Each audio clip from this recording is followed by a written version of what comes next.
think we had gone through some basics of what is containerization before going to the Kubernetes, but it is what I plan to cover. I think we saw at least for the first 4 points or 5 points we covered, first 5 bullets. So yeah, what we looked at what is container and what are the popular container engines, and what is as container. It is just a bundle of your binary along with the runtime and dependencies. So that is what is container, and we saw how this stack looks like: infrastructure, operating system on top of this container engine, and on top of this we'll have your application binaries. And we also saw the popular Docker is one of the container engines, but there are other container engines are also there. Containerd is getting a lot of traction now. It is going up in the to the popularity of Docker. But yeah, I think others are also there. Containerd, Cryo, Hyper-V, containers, Alexi. So, and we also looked at how is container is different from VMs and what are the advantages that we get. Primarily, I mean, if you look at the diagram, if you refresh, just refresher. So containers will, I think we saw this container engine is its above operating system. But in VMs, we also have infrastructure. Additionally, we have hypervisor, and on top of this, guest OS is there. So the overload is more on this hypervisor and guest OS, which is adding more. It consumes a lot of resources, which can be minimized with just one layer of container engine on top. So and also because of this, it is a bit lightweight. Containers are lightweight, less overhead, very fast boot time, increased portability, and isolation, rapid scalability, lighter in size, and code reuse because container images can be reused, and it is cheaper. And we also looked at sorry.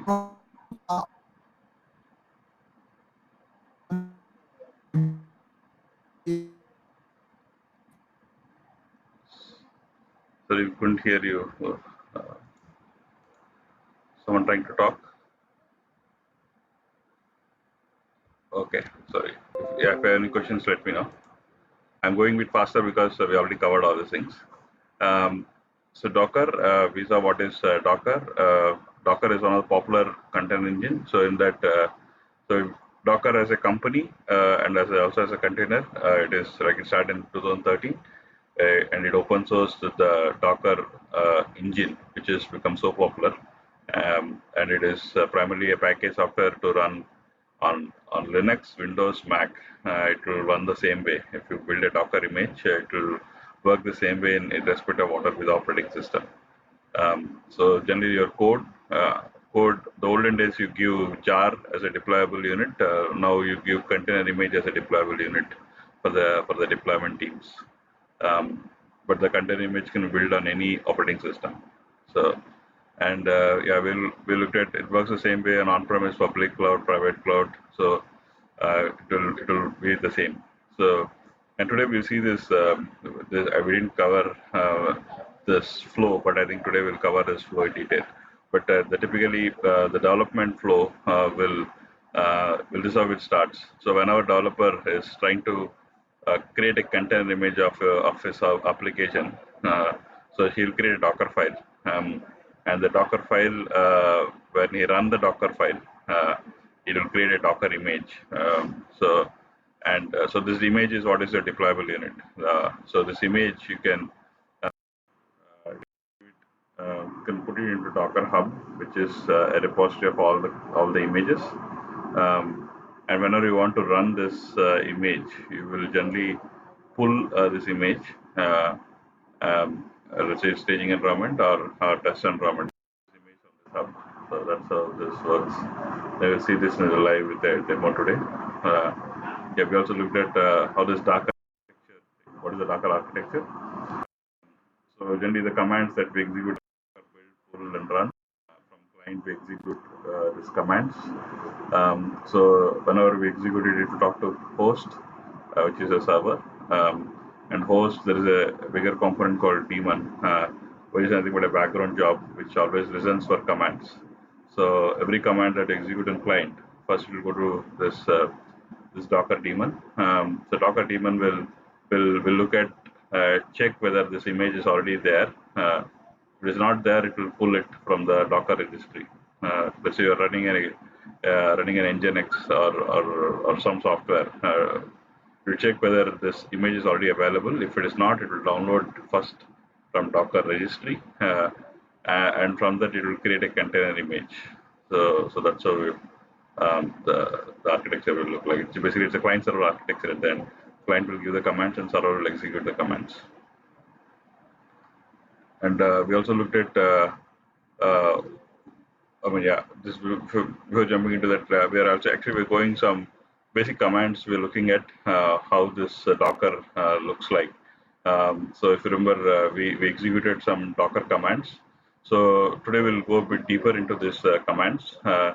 These commands are, if you, it's important to spend some time here, because if you understand these commands, the exactly same commands, instead of Docker, you put Kubernetes or kubectl. So, but the commands will remain the same, more or less. There are some additional commands in Kubernetes that you need to know, but as such, the basic commands will remain the same.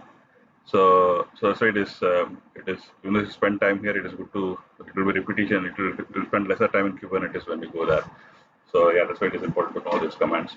I think a lot go into the steps what we did last time, but I think in the last week we ran a sample. I installed Docker in my machine, so that's a prerequisite. So you need to have a Docker desktop, a Windows version of Docker is what I installed.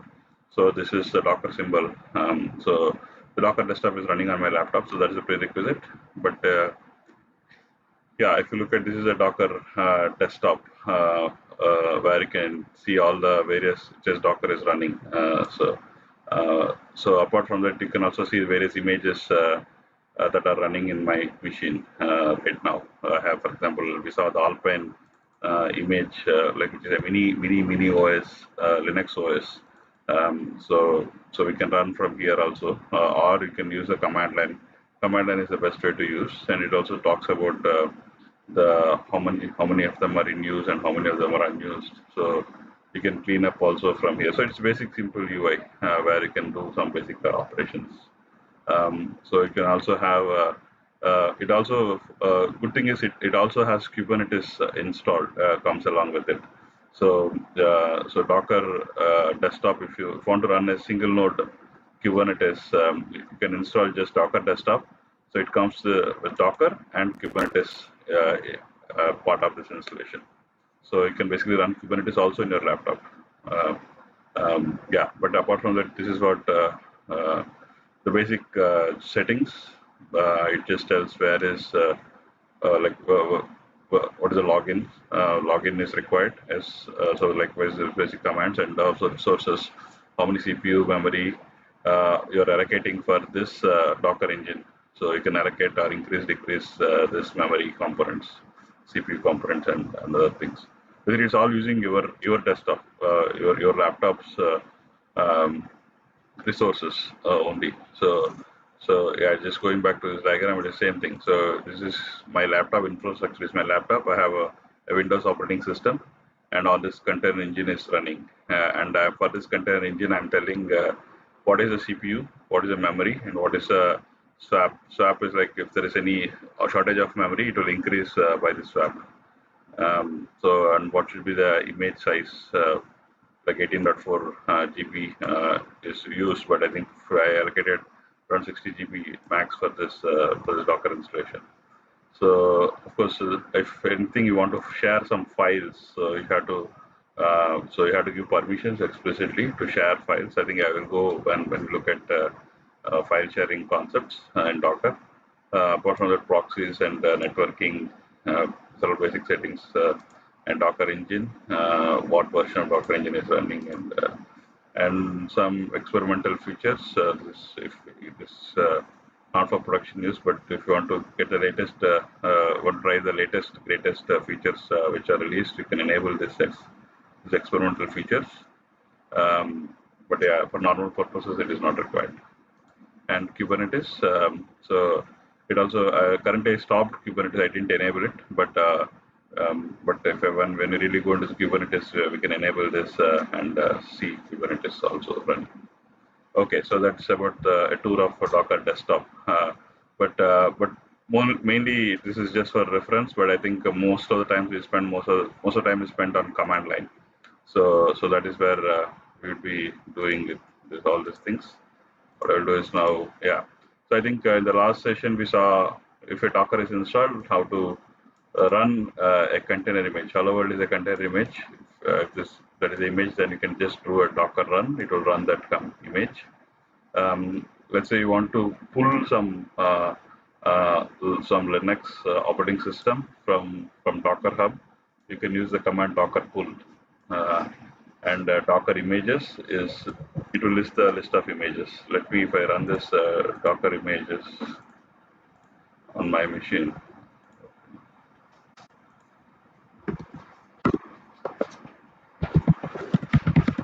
Docker images if I type, it will basically list the images in my machine. What I will do is I will just these are the images. Alpine is the image which we downloaded last time. I did a pull. That's why it is there.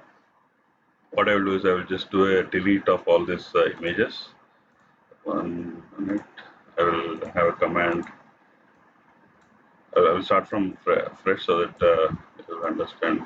So RMI is this Docker RMI command is one which deletes all the images from the Docker. So I'm running this Docker delete command, which will delete all the Docker images. I want to start from fresh, so that's why I'm deleting the ones. Showed some errors. Let me see.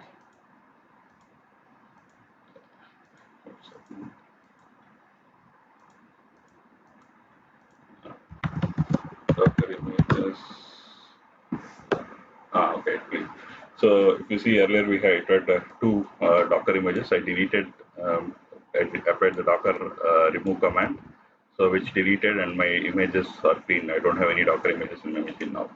So with this, if I start, um, so what we saw in the last is like we ran Docker, we ran the hello world, we also pull, we saw Docker images command, and we also once we downloaded the Alpine, we also ran ls minus l, which is like a list, like dir command, listing all the directories. So when you run this command, it is going inside the Linux image and then it's executing it. So basically, you are having Windows. Inside Windows, you are having image of Alpine, and then you are running ls minus l on that Alpine. So yeah, that is what is happening. And we also saw all this. We ran this hello world command. We did an echo from Alpine, so that also it printed. So today, what we're going to see is we will start with this flow. Um, uh, Probably I will start. The idea what I had today was to show you this flow of our Docker file, how to create Docker file and push the Docker image to DockerHub. Um, so and also you can download that image from the DockerHub. So this flow is what I wanted to show today.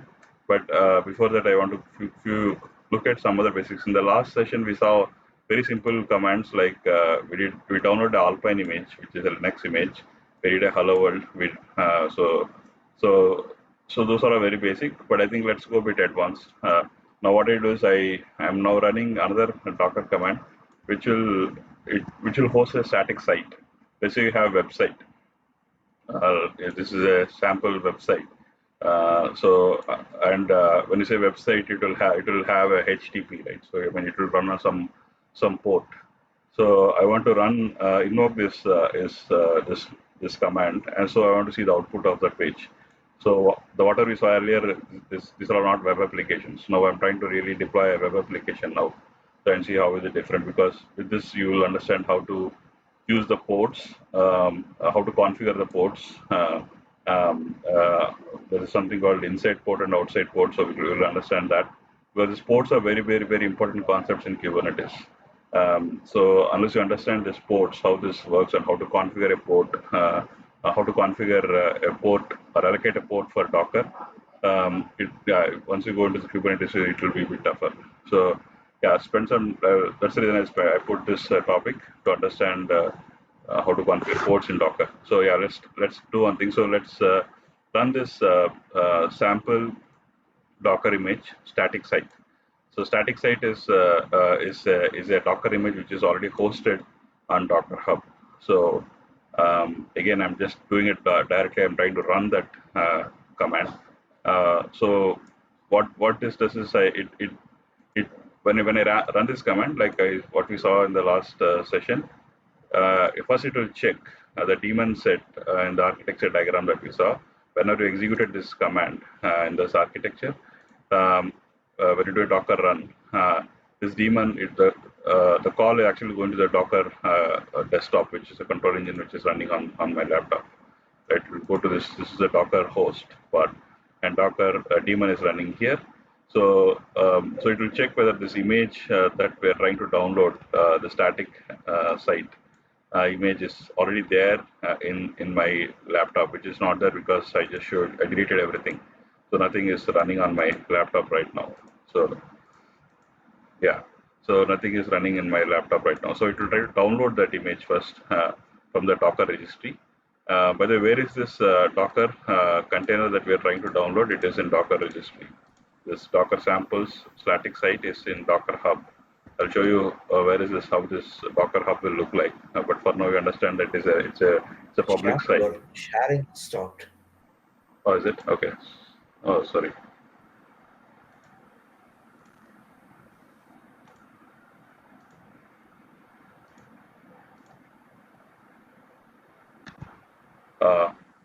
Good. See now? No, just it's coming, but I haven't received. No, there is no.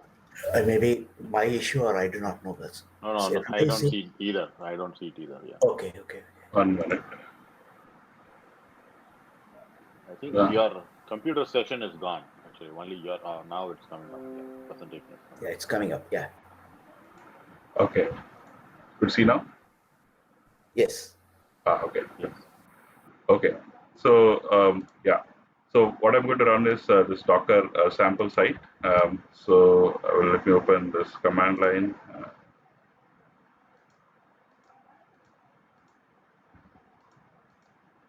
Okay. Let me copy this command. I'm just doing Docker run -t. -t is to run this in the background.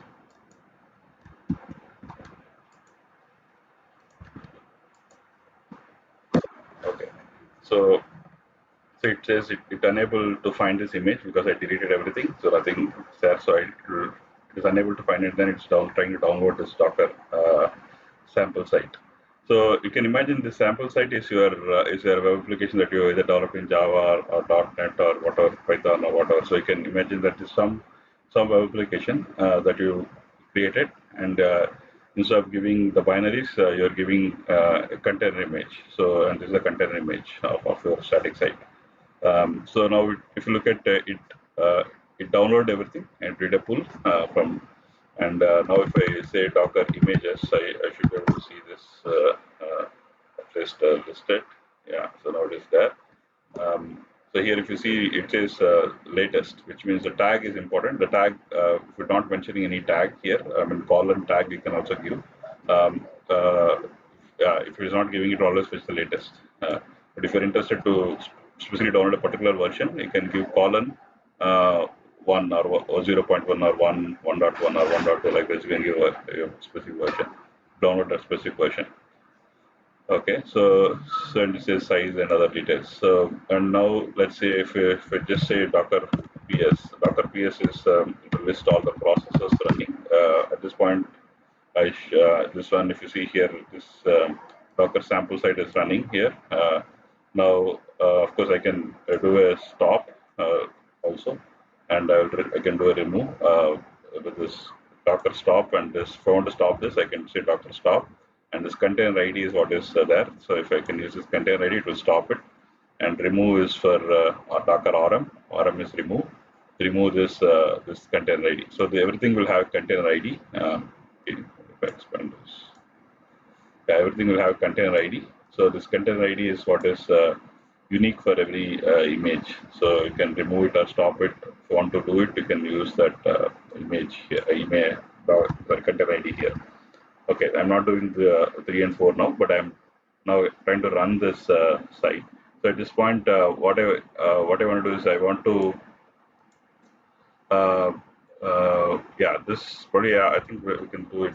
I'm running it again, so I want to go in this code. So Docker stop, and so this will stop the Docker, which is already running, because every run will run it, and you can see whatever is running, whatever images that are running, you can see with PS command. And if you want to stop, we have to stop it. So that's all. I mean, not much complex commands. Everything is revolving around build, run, PS, and images. That's all. So everything will revolve around these 4 commands. So, and also you can do a Docker remove and container ID. I mean, if you just stop it, if I see Docker PS, I will not see this running. Now, this is because PS will show only the images which are running. But if you see the Docker images, it will still image will be there. Basically, you stopped it, but still the software is still there on your laptop. If you want to delete this also, then you have to use this Docker RM, and you can also use this container ID. So now if you use Docker images, it will be gone from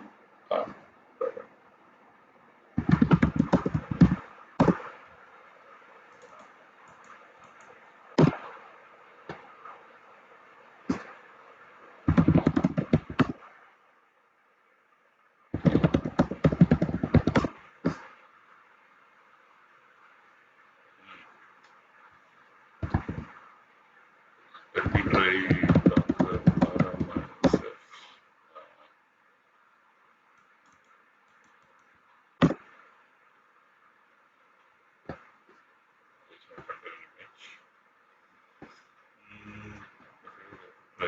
This command, this is a Linux command which works in Linux.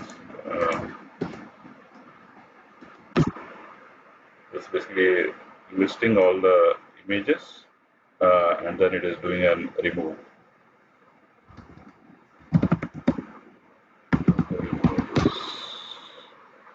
Now it is gone. For some reason, this minus F is not working for me. Yeah, check. But anyway, so this is gone. Now the next step, what I'm trying to do is I want to run this static site, but this time I had the previous version was simple, but this time I'm adding some additional parameters while trying to run it. So if you look at, I want to give some name to this, which I can give hyphen name, and also you can say who is the author, you can give whatever name you want. So and then I'm just telling what is the image that I need to download. So these are the commands. I mean, for example, -d will create the container and will basically detach the process from the terminal. So that way it is kind of running it in the background. That is what this -d command stands for. This -p will generate this. What it will do is it will even publish all the exposed container ports to some random ports which are available. I'm not mentioning the port here. So when if you're interested, you can also mention like this -p what port you want to give associate to this. So this will come to this as the next command, but here I'm not giving any input for p port. So which means it will by default randomly pick a port and assign it. So which I will differentiate it when I come here. So here I'm not giving any port here. And -c is like how will you pass the environmental variable. If you want to pass any environmental variable, this is -e is for that. So if your code is using any, if you want to use author in the code, as so it is basically you want to pass anything from outside as an environmental variable to the code. So you can use this environmental variable. So and hyphen name is will help you to specify the container name. So yeah, so let's run this command.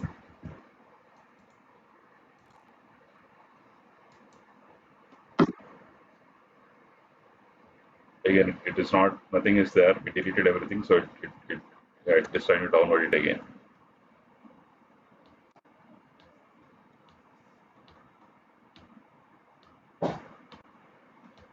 So if you look at it, if you see there are a lot of layers here, and it is trying to pull in. If you see every image, if there's something you keep a note on this. I will come back to this. So this image, it is trying to download in 4 layers. It is, you can imagine this Docker image as an onion, right? So if, as and when you peel it, you have a lot of layers that will come. So I will come back to this, but yeah, just keep a note of this. So we'll come back to this again. So yeah, so this one, it is at this point, it downloaded this image. So what we can do is we can now see Docker images, because the previous command we listed, it is nothing is there, so we deleted. We should see this, and also Docker PS. We should run this. We should see this process running again. So if you look at here, this is we are not given any port. So by default, it took some random port, 5503 and 80. I mean, the 2 ports here. One is your external port, which is a host port. I mean, because here, if you look at, I am running. My operating system is Windows. That is what my host operating system is, and this container image will use some port, which is 80 in this case. So that's what. So whenever you deal with the Docker image ports, you have to know 2 things. One is your outside port, and outside port is your Windows port, and inside port is like the container port, which is your Docker images port. So you need to do a mapping between these 2. So that's why when you say port, you should think about 2 ports here always in Docker. Yeah, so that since I didn't mention a port, it randomly picked some port. So yeah, now what I can do is I can also say Docker port, and I just want to know if I can get it from Docker PS. This is one way to get the port, but the other command is also you can use Docker port and also the image name. The image name is the static site which we gave, so you can use the static site image also. Also, if you give here, you give the name of static site. So you can run this command, Docker port static site. It will fetch you the output, something like that. Sorry.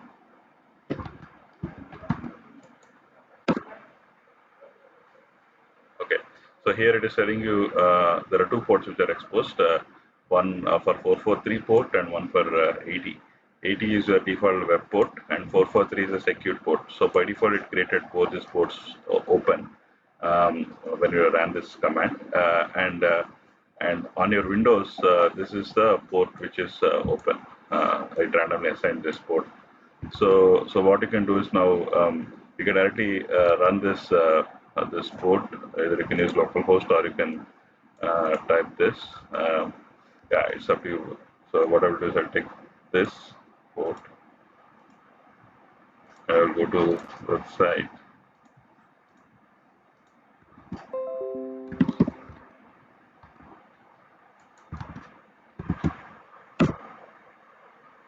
Oops.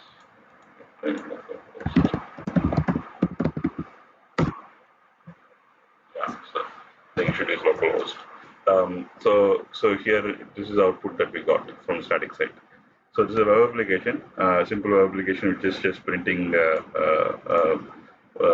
image name, the author that we gave here, especially. So and yeah, this is in fact this static site is built on top of Nginx, which is a web server.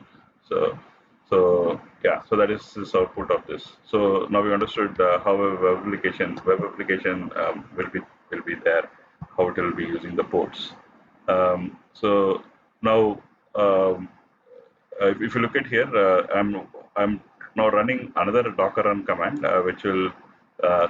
I'm giving a name, not the static site. I mean, I gave static site 2. I'm giving that, and let's say I'm giving the other Srini this time, and here especially I'm now giving port. Here I didn't give the port, the previous command, but here I am specifically giving the port. But the image is same, Docker samples static site. So let me run this.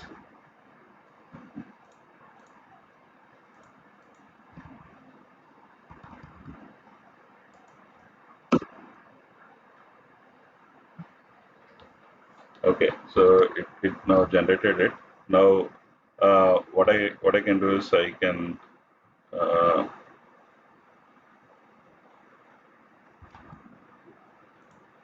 go here and run localhost. What is the port that I gave you? 888.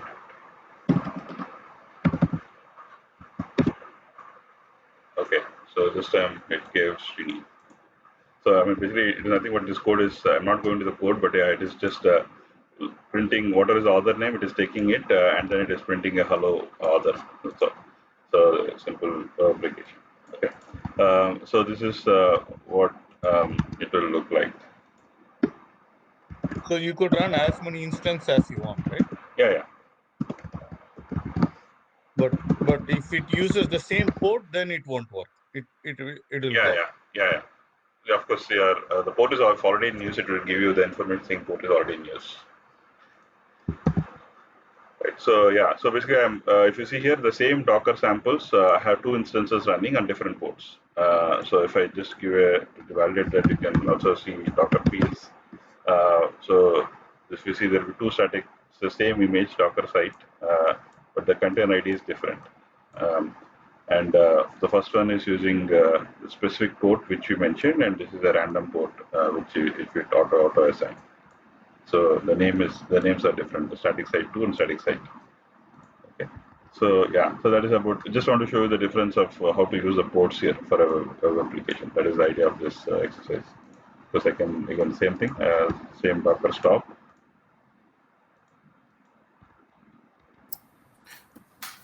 So any questions here?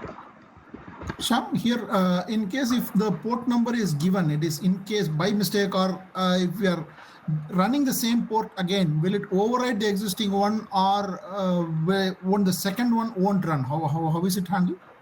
No, if the port is already in use, it will not deploy it. The Docker step will fail, saying the port is already in use. Oh, okay. Yeah. Probably we can see that probably even I'm just giving I didn't write really, but let's write. Let's create static site 3. Let's use the same port. So it should show some. Okay. Yeah. See, it failed. So it says failed port is already allocated. Yeah. Oh. Yes, Raj. So I think remember when we in the AWS, when we do the scaling up, basically you are deploying multiple containers kind of situation, or you are basically deploying multiple instances of the EC2 to execute it. So that means AWS or Azure must be managing automatically this port mapping between when the network is connected to the web server or whatever it is, which is probably transparent to us. Yeah, that's true.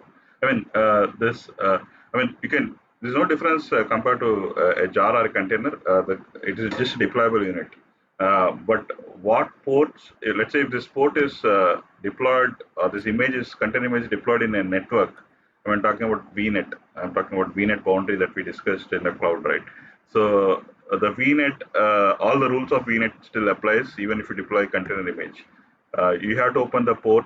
You should explicitly allow the port to open. Unless you allow it, it will not. You can't use this port. When the port is completely in your control, what port you want to open or what port you don't want to open, it's completely in your control. Unless the port is opened on a VNet, you can't expose your application on that port. Yeah, probably is that what you're asking?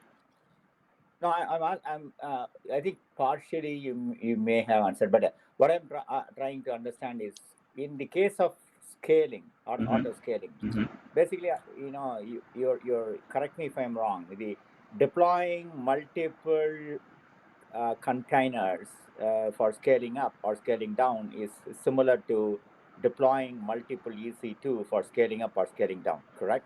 First assumption. Kind of correct, not fully correct. So Raj, one thing actually, right? Like, so this is one machine only, right? So when you say auto scaling, this is one pod you are deploying. So in a Kubernetes, it's not going to be just one machine. Actually, it's going to be a cluster, like more than 4 or 5 machines in there. And then when you say auto scaling, when you deploy more than one instance, you will just deploy only one instance in each machine. So there is no conflict between the ports in one machine with the other machine. So if you are using 3389 in one machine, you will use the other 3389 in another machine. So there is no conflict. Kubernetes has kind of a load balancer up front, which kind of knows, okay, these are the number of pods running in these many machines, and it will automatically kind of divert the traffic in there. I think that's what you are trying to ask, right? Yeah. Probably, I think the scaling part that you're referring is the scaling to VM and scaling to a container are a bit different. Probably, I think that will answer your question. So the scaling of I mean, in scaling, if you talk, there are scaling in terms of nodes. You can scale the nodes. Nodes are nothing but your VMs or EC2s. So, and there is a here in addition, that is a world of scaling. We can just scale the nodes, but here we are also talking about scaling the instances. Instances is a smaller unit of a particular binary, right? I'm talking about application binary.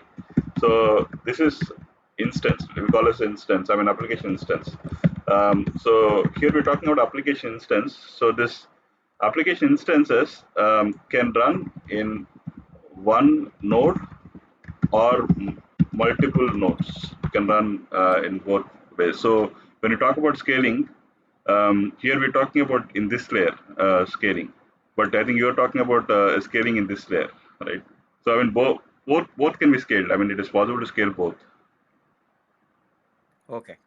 I think I let me understand more deeply. I think that my lack of understanding is probably causing this confusion. So I was imagining, or in a way trying to compare deploying the containers to do multiple instances of a process or an application is similar to deploying multiple EC2s in AWS. So I was trying to compare it, and yeah.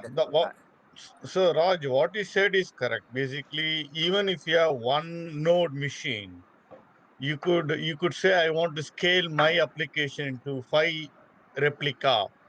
So you don't have more machines, but within the same machine it can run so many copies of it, so that it can do faster response back. Yes, you could do that, but only difference is in the old ways you could do only the node level, but now you do the scaling on your application level, and when the application itself needs, if you try to scale within a node, and if the node cannot able to run more, then that could trigger the node scaling.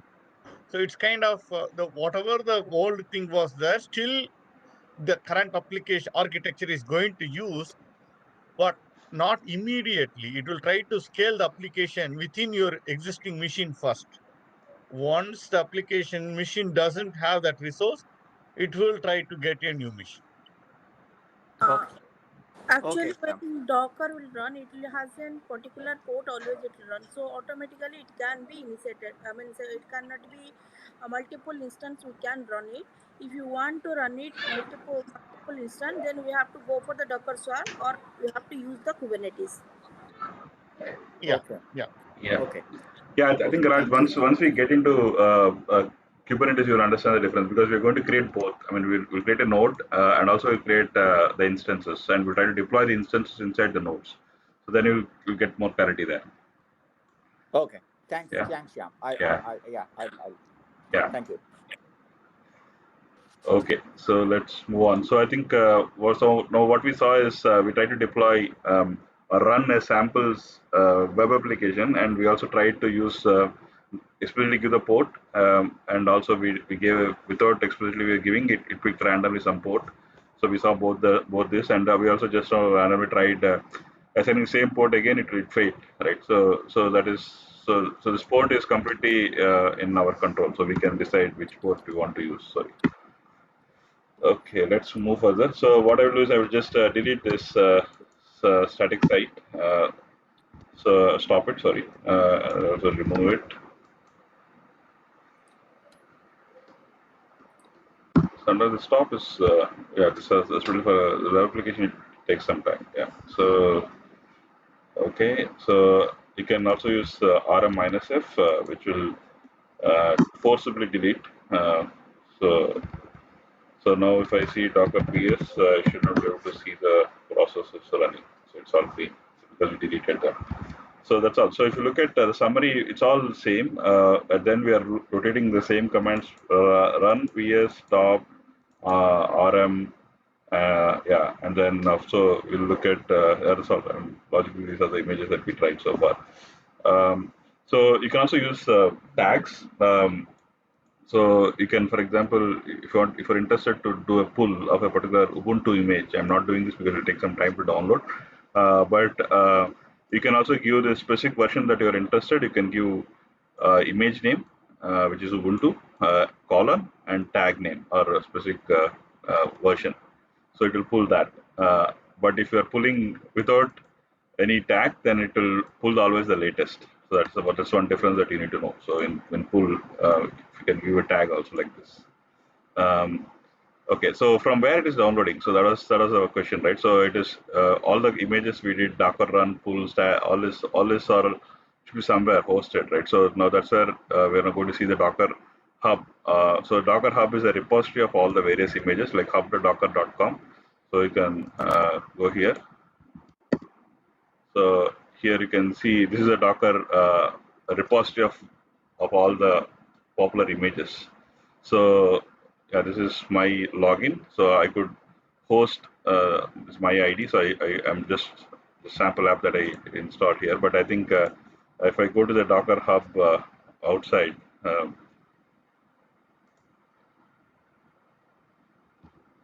Okay, so this is a repository of all the public images that are available. So, for example, Ubuntu. If you want to install Ubuntu on your, so Ubuntu's image is there.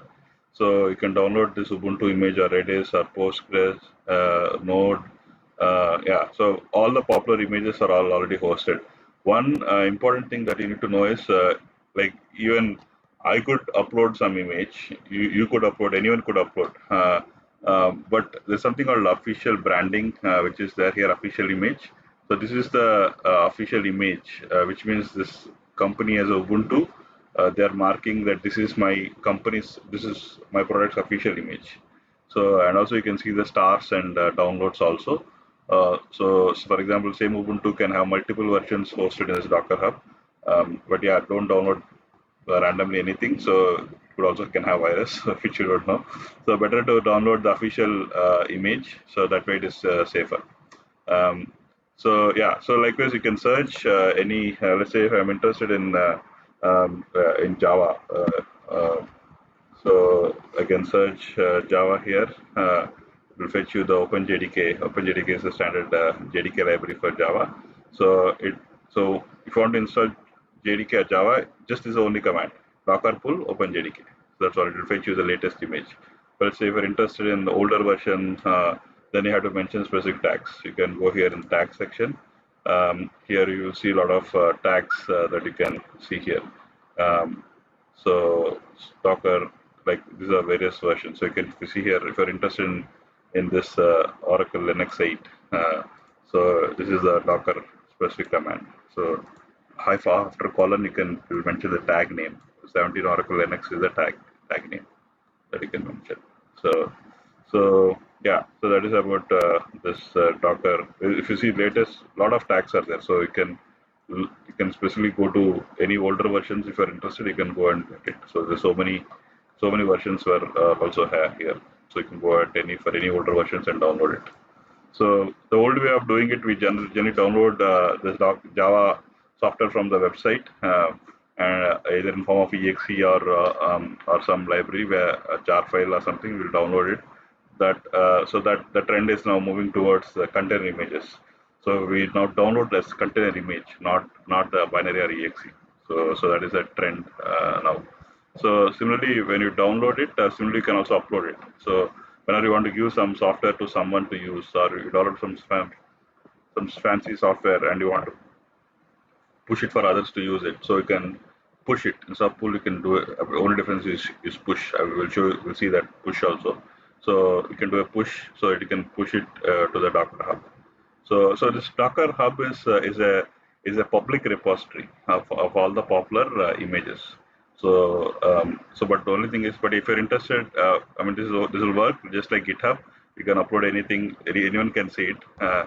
But for generally for enterprises, so they will have a private repositories of equivalents of this. So in all these cloud providers, they provide a private repository of DockerHub, so that only your company's specific applications images only you can push it. Others cannot see it. So, but here is like this DockerHub is a public site. Anyone can see it and anyone can push it. So, yeah. So that's one difference. Yeah, that's about the DockerHub. Yeah, so some basic concepts we need to know.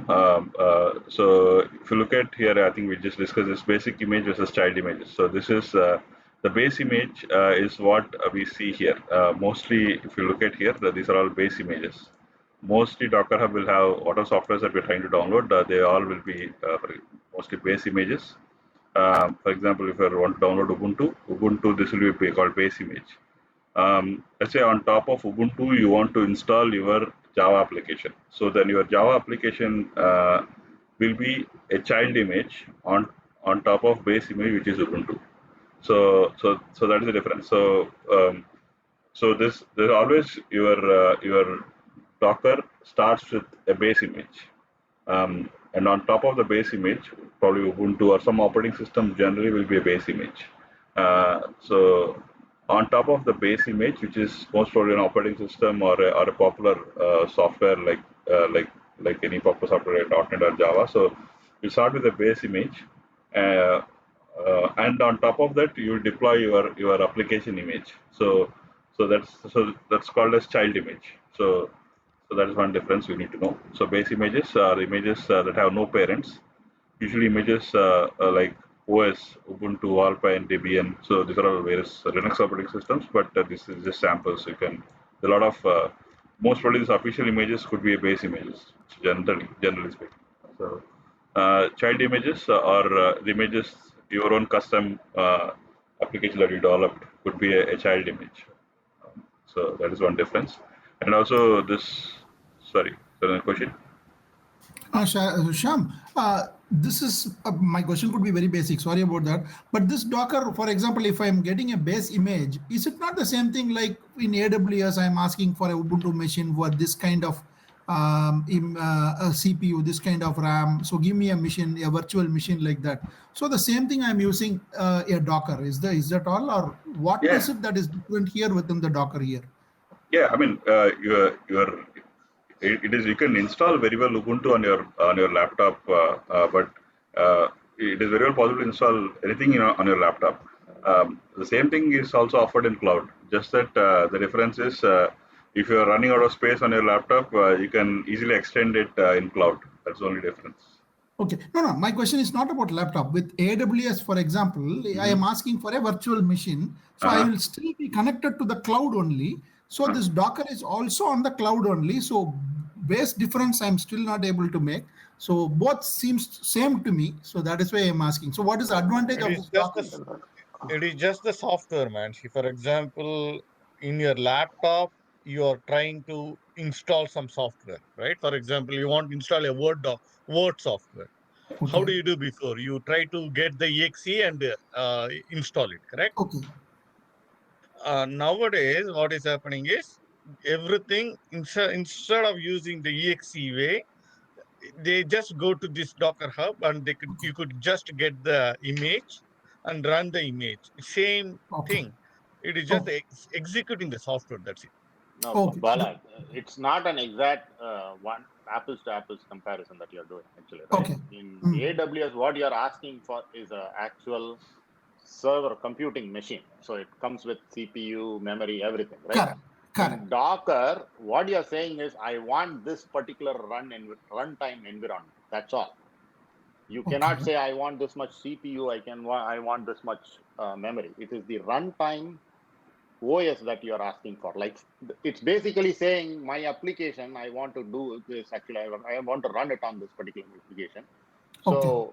you are kind of asking, saying, this is my requirement. Like, I want the base Linux image and then Java on top of it. And then I will kind of package my application into it and then give it to somebody who wants to deploy it and run it anywhere. So Okay. it's not an apples to apples comparison that you're doing. In Okay. AWS world, you are asking for a new machine. Machine itself. That's Correct. machine That is itself. right. Here it is, you're saying my application needs these things. Actually, I want to kind of have a runtime of Linux environment. I want to have Java 11, and then I want to have a particular other libraries that I need to run my application. That's what you are asking for. And that is what the Docker base image is doing. Okay. And then So you hardware part, I have to take care of my own self. Hardware, Yeah, that is not the headache. no, Like no, in AWS, I don't have a choice. Yeah, hardware, you don't worry. Actually, like, all you need to know is there should be a Docker engine running on the final server. You just deploy your Docker image on top of that. That's it. Okay. So you don't even worry about the machine. You just say, okay, here is my application, which is like a container. Okay. So you can run it on any Docker engine that is running on any machine. That's it. Okay. Okay. Okay. Okay. Okay. So okay. So if you have the AWS EC2 machine, you can use the same Docker run and install your JDK. Okay. And Sham also can install on his laptop. Correct. So that is the beauty of it. Now, Okay. so it works on me, not work for you. Remember those days? Everything it will work on a particular laptop because Right. of the class path setting and path setting and so on. Correct. Correct. Now with this Docker, that problem is solved. Okay. An So image that is there which install is across. available. Okay. A working image is there which anybody can download and then install it on their own need. Okay. It is one more level of customization actually. It's one more level of running it irrespective of the OS. Now, previously it was all OS driven. Okay. Now there is a layer came, Docker layer came. Okay. As long as you have the Docker installed, doesn't matter which OS you have. EC2 machine, it works. Laptop, it works. Even on your mainframe machine, it works. Right. That is the beauty. Okay. So that abstraction at the OS level, above OS level has happened now. Okay. Yeah, correct. Oh, yeah. Thanks. Okay, yeah. I mean, just to add, I think this is what we discussed in the last session. This infrastructure is a base. I mean, either you can get this infrastructure in your laptop. Your laptop could be infrastructure, or a virtual machine in cloud also could be infrastructure. Anywhere. So what we need for Docker is an operating system. So you need to, in Windows, in my local laptop, I installed this Docker. So this container engine is there. I'm now using all these libraries like static site 1, static site 2. What we saw is all various applications. Okay. Yeah. So what I am asking is only the topmost layer. The rest are inbuilt, they are taken care of automatically. Okay. Whereas in AWS, I have to install. I have to say what kind of machine, what kind of memory, all those things I have to say. Okay. Yeah. I'm seeing the difference now. Yeah. Thanks. Yeah. Okay. So let's move further. So yeah, I think we understood what is the difference between official image. The base image versus child images. And also we discussed about the official image, these official images are Docker sanctioned official images because Docker is verifying them. And then giving you a trademark saying these are all official images. So this is an official trademark from Docker, certified by Docker basically. So we can blindly use them. Which means they scanned all the vulnerabilities and giving a stamp to it saying this is safe to use it. So of course there are a lot of user images. Even I could upload, you could upload, anyone could upload. So those are called user images in the Docker terminology. And user images are images created and shared by users like you and me. So basically they build on base image and also add additional functionality to it on top of the base image. And then I'm uploading a newer software again back. probably, let's say I'm installing, I'm building a Python app. So basically, I'm taking Python as a base image, and then I'm building my own web application based on Python, and I'm taking an image of it again. So in the final image, I will have Python plus my web application on Python, both together combined as one image. So, and I can upload that image back to DockerHub. So in that case, that image is an extension on top of the base image, right? So that is what is it. So it's basically like onions. Like you can peel one after the layer. So you'll get a lot of layers. So the base layer will be generally an official image, but your custom built on top of the base is what it's called as user images, right? Yeah. So let's so we understood those basics now. So let's move to create a simple web application based on Python. I also have Java, but I think I will not go to the coding part because it's not the intention. The intention is let's assume you have a web application. So how to create a Docker file? I'm talking about this flow now.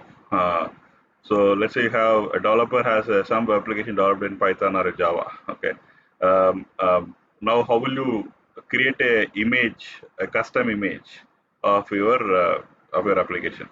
So that is what we're going to see. So as part of the steps, as a developer, he will create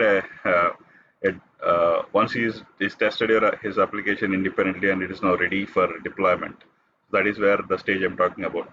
Now the developer has to create a Docker image of his application, put it into a DockerHub.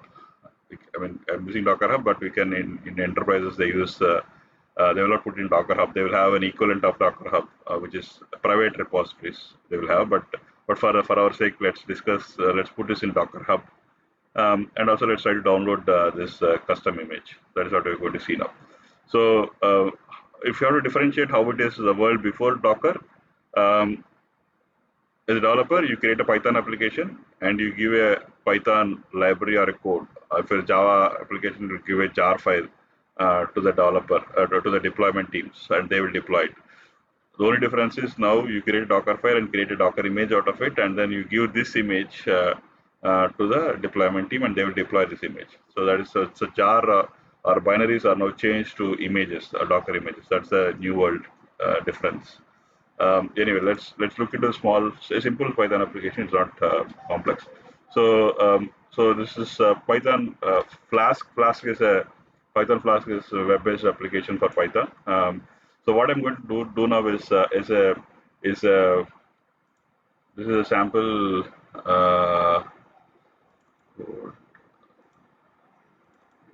Yeah. So here is a Flask-based Python application. I'm not going to the details of the code, but what it does is it simply shows some cat images on the website. That's all. It's nothing complex there. But what we are interested in this Docker file. So this Docker file is my application is now ready and it is ready for deployment. So I already tested my application. It is working fine in local. So now I wanted to create a Docker image out of this. So this is the steps.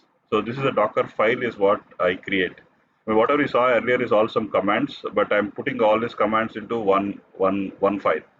That's the only difference. So instead of independently running all the commands, I am putting everything in one file. That's the only difference. So this Docker file will start with some base image. There are some keywords that you need to remember. Like from is a keyword in Docker file. From, I'm telling Alpine is my operating system, and I'm just giving 3.5 is my tag. So I'm taking this is my base image, and on top of this Alpine operating system, I'm installing Python, my application binaries for Python. Again, you don't need to know about this Python, but it is just the run command is what you need to know again from Docker perspective, because we saw that run similar to Docker run. So here it is run. It's a good practice to give all uppercase. Again, it's not mandatory, but it's good to use uppercase. And here, after run, whatever we followed is a simple Linux commands only. So in this case, it is Python. So I'm installing Python and I'm also installing a utility called the pip is again Python specific utility just to install download the binaries, dependent binaries. So then next is next is like copy. Copy, basically what I'm doing is I'm copying the file which is called requirement.txt, which is there as far as Python this code. I'm copying this code in this file into this path inside this Alpine operating system. This is not my local Windows directory path. Windows directory doesn't start with USR, right? Windows C or D drive it will start. But here I'm using USR, which is a Linux path, which is inside the Alpine operating system. If I'm copying this requirement text file into this Linux path here, and also I'm asking to install the software. This requirement of text. Generally, this requirement of text has some binaries which will tell about what are the libraries I need to run this application. I need only Flask. Flask is a Python web application. To run a web application, you need a Flask library in Python. So I'm asking to run this copy it and then do a pip install, which will run it. And then whatever libraries you need to copy, you can copy it. I'm copying this Python code into the same code. And also index.html is another. If you look at this app will have only the app.py Python file, and this templates will have some index.html. These two are the only source. These three are the only files that I need.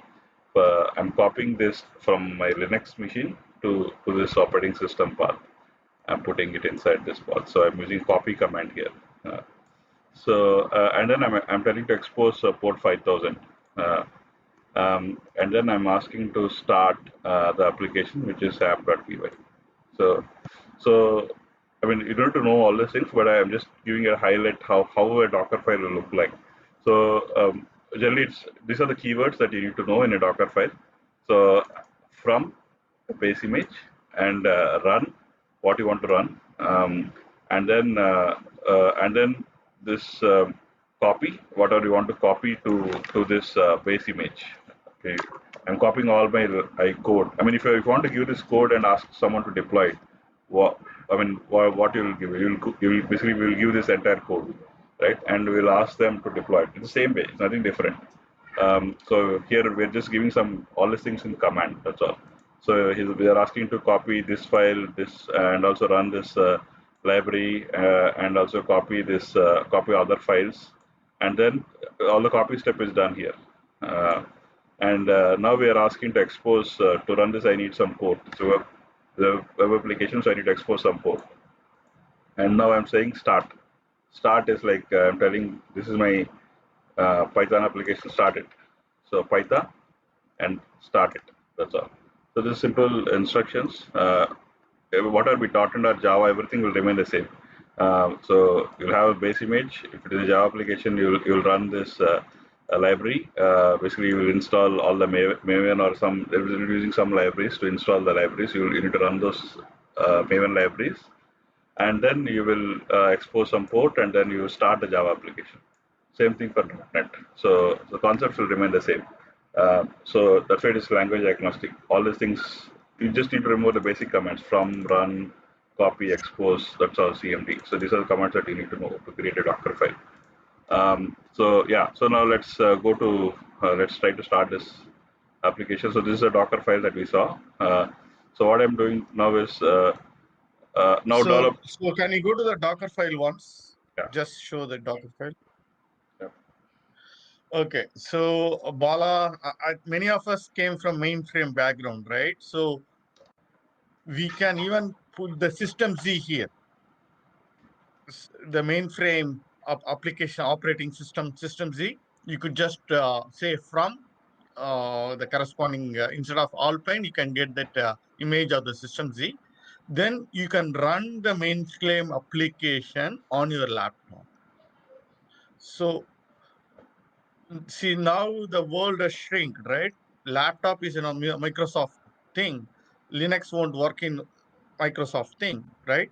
Now what we just saw is Linux is working on the Microsoft thing.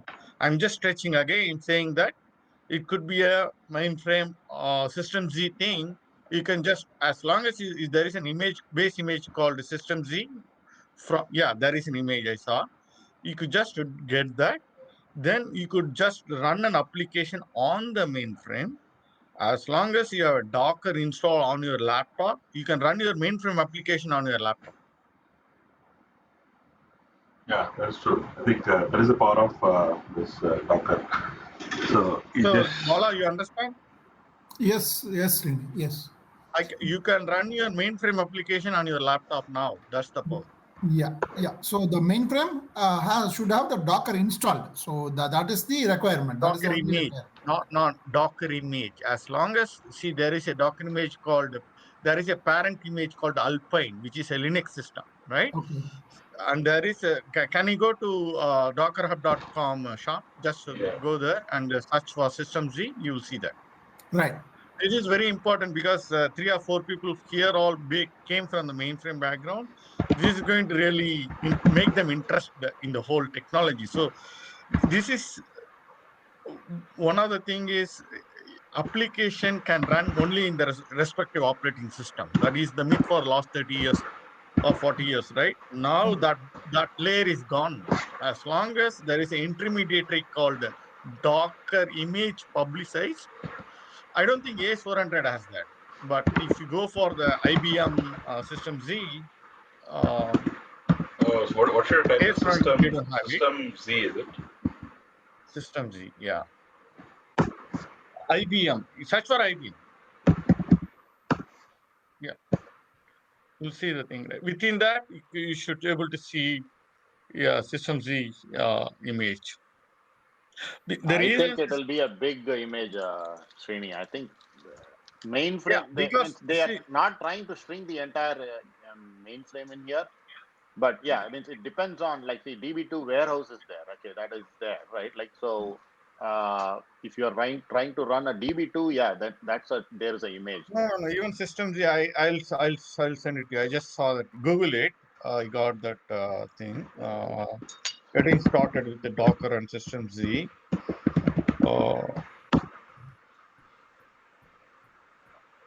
I think it could be possible because it is not like bringing the whole ZOS into the laptop. It is a Docker installation, a Docker image installation on the mainframe system only.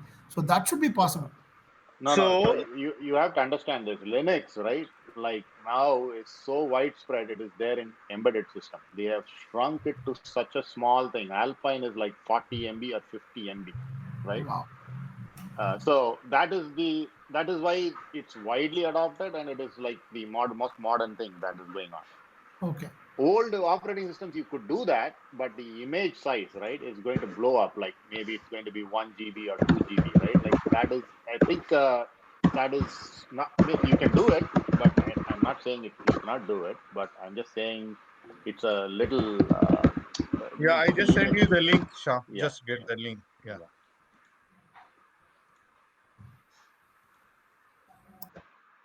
Okay. Yeah. So the image size could be little bigger. That is fine, as long as you have a bigger laptop to get that image.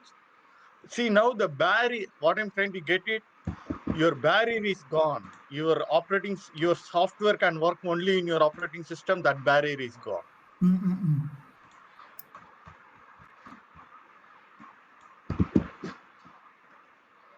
This is very powerful, guys. Probably it is not there on the public hub, I think. IBM. It is an enterprise thing, so probably they might not give it for free. But for enterprises, I think it should be available. Yeah, the idea is possible. But again, as Jnana said, we need to have a bigger machine in that case.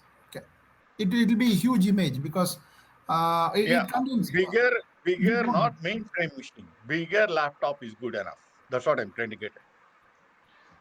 Yeah. Right. You understand? To run that bigger image, you need a bigger laptop. Probably. I don't know whether, in fact, I don't even know whether it will be a real big image because the mainframe ZOS by itself, I don't think is very big because the design of OS by itself will give a lot of controllers to other systems. That is how the main OS is designed. So it might be even smaller. I won't be surprised even if the image is smaller. Yeah.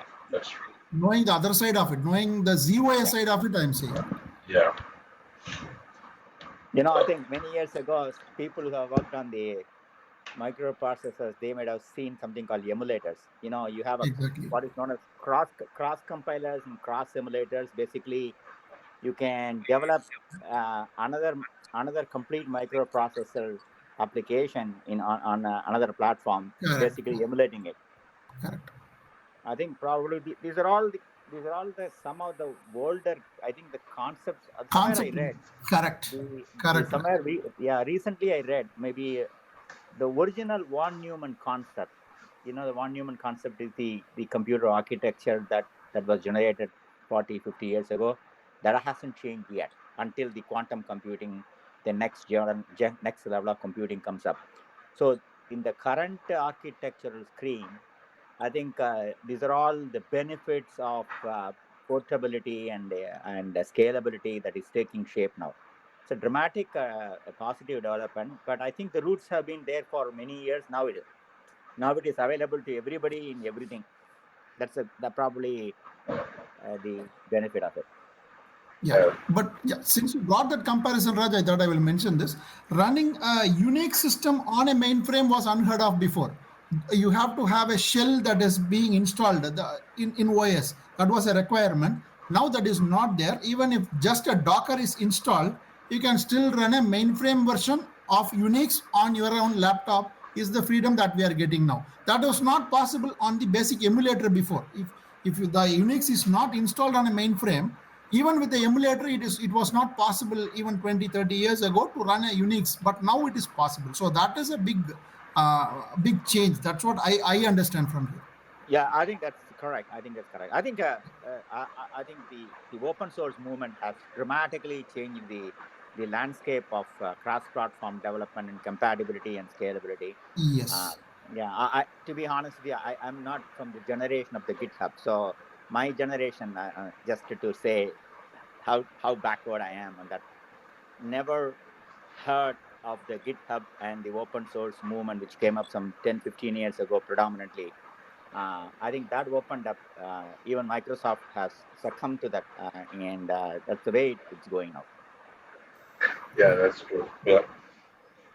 Yeah, I mean this commands. If you come back to this topic, so this command is all same. I mean, just even if you think that you're giving this Python binary to some deployment person, and you're asking to install this image into a Linux operating system. So that is expectation. So basically, in the olden days, you develop the set of software in Windows, and then you give a binary, generate a binary, and you pass this binary to the deployment team, right? So deployment team will be a separate team in our organization. So this deployment team, they will take this binary and they'll deploy this binary in the next machine somewhere, which is your prod or your environment.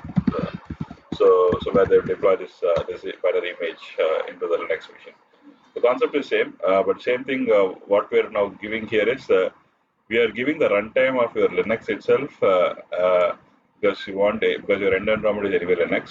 So you are giving the base image, and then you're also giving all the instructions of installing, copying all the required files as part of this in the same command.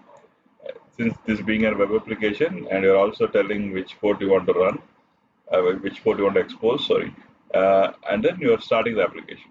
So that's all. So basically, it's a shell script. Similarly, so same way. So now, now have this. The developer created this Docker file as part of this Python code. So what he will do is he will go to this path and he just need to run this Docker build command. So now here this new command that we're seeing now is build. So far we've not seen this build. So we saw run before. Now we're doing a build because first you need to build a Docker image of your Python application. So what I'm doing is I'm doing a Docker build. Again, -t is for a tag. What's the tag name? I'm giving. Generally, it is good to use a unique tag name.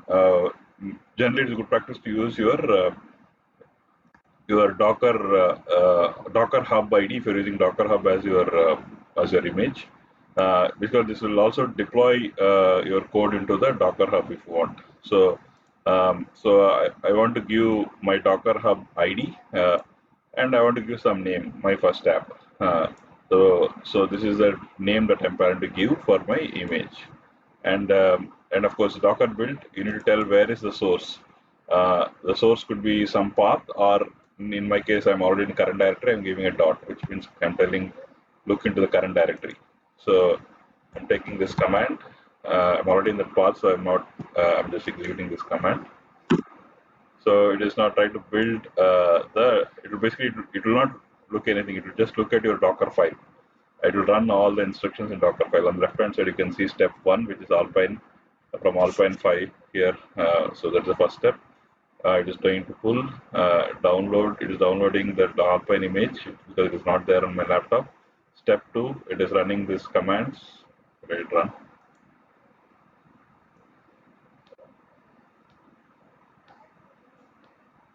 Done. So now at this point, if you see here, if you look at the log here, which was generated, so it is just executing your Dockerfile instructions here. If you see the Dockerfile instructions, you can compare that and here. So first step, it is trying to download from Alpine. Second step, it is trying to run this Python installation of Python libraries. It's trying to install all the Python Alpine specific download. It's basically downloading Python 2. It's a bit older, but it is using Python 2 to install it because we gave this instruction as Python 2 py2. It's downloading Python on this image. Because this image is this OS is when you download it is empty. It's a blank clean slate OS Alpine. On top of that, I'm installing Python because it's Python app, Python based application. I need to install Python, and then the step 3 is I'm asking to copy all my code, whatever is there from my local machine, which is Windows, to this path in the Alpine Linux operating system. So it is basically copying all my requirement.txt file, app file, and templates file. All these 3 are my code binaries. It's pushing this into from Windows to the Alpine Linux. So that is what the steps. And then yeah, you can see this. And then it is trying to run this application with this Python pip command, which is basically I'm running this text file, and it is trying to download the Flask binary onto. If you see this, this requirement text is only Flask 1.0. So basically, it is telling this is my web application. I'm asking to install Flask on this. It is installing Flask now on the Linux on this Alpine image, and then of course it is copying the files, and then finally it is exposing the command 5000, and then it is running the command and starting this application app.py. So now at this point it says running, so which means my code is already running. And also, if you look at it, it also tagged my image as Shaman 2001, my first app, latest. Since by default everything will be latest, so it is tagging it. So now what you can see is now we can also see the Docker images in my laptop. So you can see this first app, which is latest and it's 2 minutes back it created with 57.2 MB file. So basically, if you look at this image, along with OS, Alpine, and additionally Python installation, and my source code, everything is created now as one image. So this is the image, and the size of it is just 57.2 MB. So an OS, Python, plus your code, everything is shrunk to 57 MB. So that is the power. So now you can, I create this image in Windows. I can give this image to any operating system. It will work fine as long as Docker is installed on on Mac or Linux or Windows Server. It will work the same way everywhere.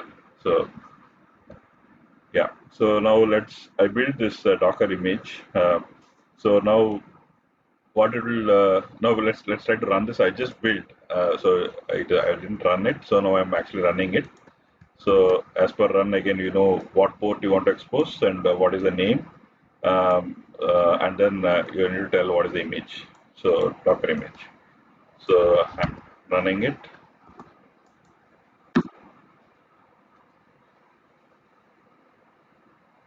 Okay, so now it's successfully started. It is running at this time. So it's serving a Flask app. Environment is production. Debug mode running on. So it is now running on port 5000. So I should keep this running. It says Control C to quit. It is switched in running mode. So now I can go to inside this. This 5000 is the port, but actually you should not use 5000. Basically, this 5000 is the port of the Docker. But we are not inside the Docker. We are outside. We are in the host operating system. So we should use the outside port, which is 8888. So we're telling 8888 should be mapped to 5000. So 5000 is the internal port of the Docker container, and 8888 is your host operating system. In my case, it's Windows. My Windows operating system is 8888. So I should use 8888 to see the output. Okay, so this is a simple web application which is hosted. Cat images. So simple application. So I can refresh this, and yeah, every time it generates some new cat images. It's a simple application, nothing complex, but yeah. The idea is just to see how this image, how to build the image and how to run it. So we now deployed a custom image. That is the difference compared to what we saw before. So now we developed a Python application, and we are creating an image of this Python custom application, and we are exposing some on the port. Now, I see this application is super popular, and I want to host it into DockerHub, so I can do that. So first, for that, I need to post this. So yeah, for that I can use this Docker login. So of course, the prerequisite for you to host into DockerHub. I'm just closing all these things.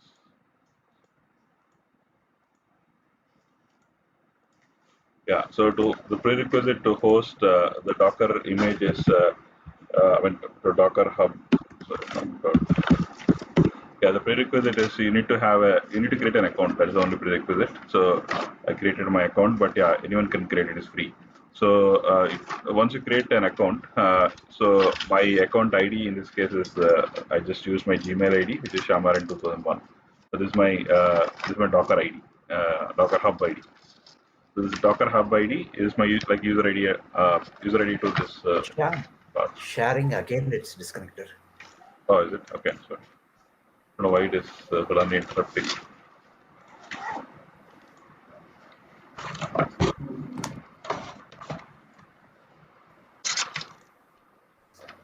You could see my. Okay. Yeah. Okay, could see? Yeah, able to see, yeah. Okay. Yeah. So so DockerHub, you just need to log in. We should have user ID. So my user ID in this case is the Shamaran2001. So now I want to upload this Python custom image to DockerHub so that others can use it. So first for that you need to do a Docker login.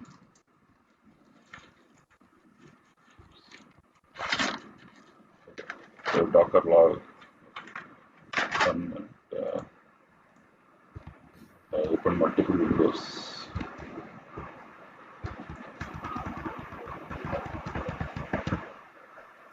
Okay, run it anyway. So Docker login. So it will ask. It will try to. If it is first time, it will ask for. Okay, it's already saved, so that's why it is not asking. But otherwise, if it will ask for user ID and password, I need to enter my user ID and password for DockerHub. So once it is there, like it will ask for enter username like this and password. So once you enter that, you are connected. Your CLI is now connected to DockerHub. So now we can push your custom image to DockerHub. So just the command is just Docker push. That's all. So I'm pushing this image to Docker. Cannot be anywhere. So many apps I've opened. Okay. So Docker push. So if you look at here, it is trying to push this repositories, and here also there are a lot of layers that you could see here. So each one is a layer. We'll discuss about the layers, but yeah, just we'll come back to the topic. So yeah, it is pushing this code so into the Docker Hub. So if you look at here, I just need to do a Docker login first, and then do a push. Then it will automatically connect to the push to the Docker Hub. So if I go to my DockerHub repository, I should be able to see my latest image. While it's downloading, probably we'll also discuss about this layers. So every in the Docker file, everything is a layer. I mean, the Alpine is first layer, and Python is the second layer. And in copying your, you're copying your libraries. This is a layer. This is another layer, and exposing. So everything is a layer. It will. You can imagine like peeling an onion, like various layers will be there. So it gradually increases the layer. The advantage of this doing in layers is that let's say tomorrow you're changing this command only in the entire script. You just change this line 6000. Let's say you want to change this only to this. There's only one you're changing. So next time when you're running the same Docker file, it will not run all these layers because all these layers didn't change. So it will only this layer is changed. So it will run just this layer so that it can quickly build. That was the advantage. So that is the only layer advantage that we're talking about. So but otherwise, there's again Docker internals that you need to know about it. But just you need to know what is this Docker ID. This random IDs. This random IDs are basically the Docker images, so that it can deploy. When you change something, it can identify what layer got changed, and it will just deploy that layer alone, not the entire layer. So that way your build process is faster. So there's an optimization angle. That's all. So yeah, so that's about this. So I think we pushed it. Let's go and check in DockerHub.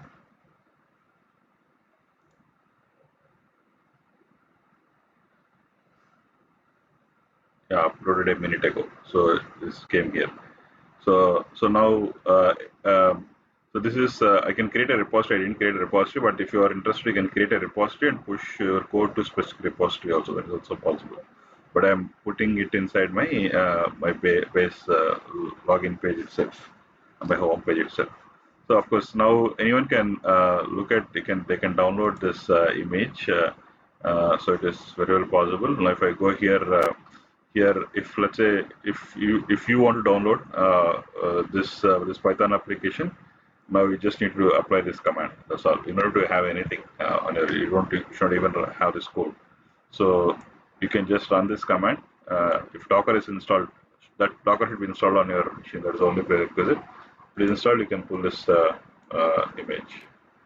So yeah, of course you can see the various versions which are used. So yeah, it was telling 2 minutes ago it was pushed and other things. It's a Linux-based operating system. So also if you look at the builds, of course you can, they're all not there, but you can actually link to GitHub itself. Like let's say your source code is in GitHub, and you can enable, you can create a trigger, auto build trigger, and every time you do a commit to GitHub, so it will identify that there's a change and it will automatically deploy it. It's just like DevOps.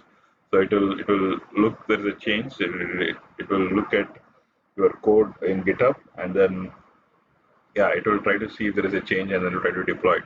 So it can enable auto builds, automated builds also, and of course collaborators as well. You can multiple people there, they can communicate with each other. Webhooks also, you can, based on some image which got uploaded, you can create a webhook. For example, you want to listen. You're a consumer of this image, and you're eagerly waiting when will be the next version that is coming. So then you can create a webhook, and every time there's someone uploads a latest image into DockerHub, you'll be listening on this webhook, so you'll be notified, and you can make some workflow based on that. We can deploy the latest image. Let's say you're interested in Ubuntu, and Ubuntu, you can register a webhook on Ubuntu. Whenever there is a new image which is uploaded to DockerHub, you will be auto notified, and you can also download. You can write some code also here to do the steps automatically. Like you can download this image and then use it, build your application. Like all this auto workflows and all you can create. Of course, settings. The settings are all.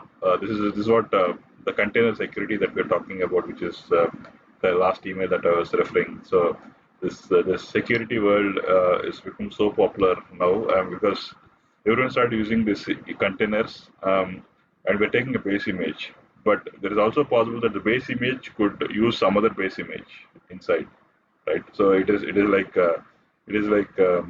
going inside. Like it is. I forgot that movie name. So inside dreams we go it. So yeah, it is something like that. So the base image also can be built on some base image, right? So if you look at that way, if there is any vulnerability in one of the libraries used, your entire application is also vulnerable for any issues. So that's why this vulnerability scanning is very important. So this vulnerability scanning, what it does is it will scan all the libraries which are used and look for threats. Or any of our libraries that are using is not security enabled or security. If there is any vulnerabilities in your images, what should be done? So that is what is this. So either you can automatically it will scan it, and then either you can delete that image or you can unpublish it, or whatever you can do whatever you want. But this scanning for security vulnerability is very important, and all the private DockerHub's equivalent, whatever is the cloud providers that they're giving here.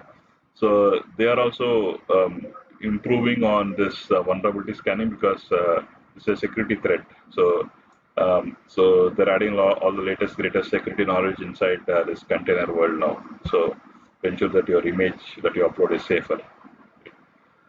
Okay, so let's move further. I think we are done with. Now we uploaded our custom image into DockerHub, and of course you can also see. I think we're done with this exercise, but I'm just doing some minor things which you also need to know. So Docker PS will get you all the image that is running. So another thing is Docker Inspect. So Docker Inspect will help you to get the complete summary of your image that is running. So Docker Inspect followed by this container ID will fetch you the complete summary of your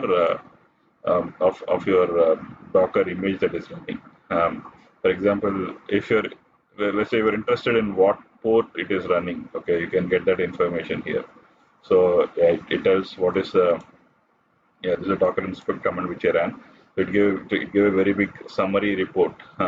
Its status is this. I mean, your email ID is this, created on this state, path, which is a Python application which is running, and also it is giving state information. Like statuses of this image is running, exit code is 0. So also what is the image ID, and the host, where is your container image on your laptop. So that information is also there, and also your mount, this Linux, I mean the Linux information, basically driver information and platform information. Yeah, a lot of details are there. I'm not going to everything, but yeah, important things that you need to know here is primarily your ports, what ports are running, what is internal, what is exposed port, so that you can get it here, and also what is the IP address. Everything will have internal IP and external IP. So it also gives the internal IP, which is this. So every container is also running as will use an internal IP. So the IP inside IP. Again, this is a bit advanced concept. Again, IP inside IP. Basically, your host operating system will have an IP. But you're running a Ubuntu OS inside, Alpine OS, and Alpine OS also will require to run this application. It also needs an IP, and also it needs a port. So there's it uses internal IP for the container image. This is the internal IP of the container. So yeah, these are some things that you need to know. So yeah, I think that's all at a high level. But yeah, this Docker inspect will give you more details about your image if you want to inspect something. Yes, I think that's all I have. Right, again, just normal stop and a Docker remove. That's all. Yeah. So I think I will logically pause here. Any questions? Yeah, I think it's good.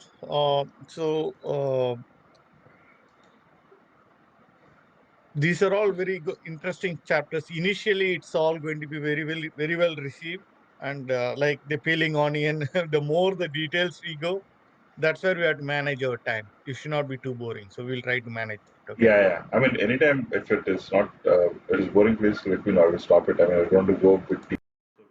Yeah. This is a wider No, these topic. are all good. Actually, this is base understanding, so people get the pulse of it. But once we go a little bit more inside the Kubernetes and so on, that's where we should manage that. Yeah. Sure. Onion நிறைய உரிச்சா கண்ணுல தண்ணி வருது. The more you peel the onion, the more The more we try, right? What did I say? Yeah, that's true. Okay. Yeah.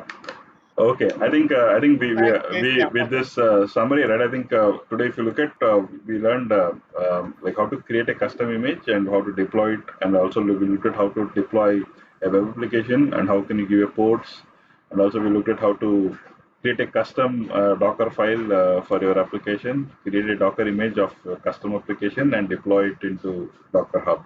So all these things is what we saw. So now I think with this, I think the basics of Docker is done. So probably let's move on to the real Kubernetes from next session. So and we'll start with what are the drawbacks when we have to manage.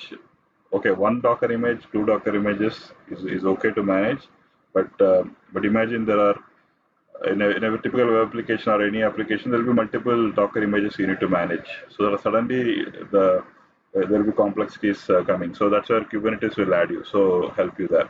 So let's look into what are the drawbacks and also how Kubernetes is solving the drawbacks. That's how we'll switch in the next session. Okay, guys. Right. I think that's all I have. Yeah. Thanks, everyone. Thank you. Okay. Thank you. Bye-bye. Bye. Have a good weekend. Bye-bye. Thank you all.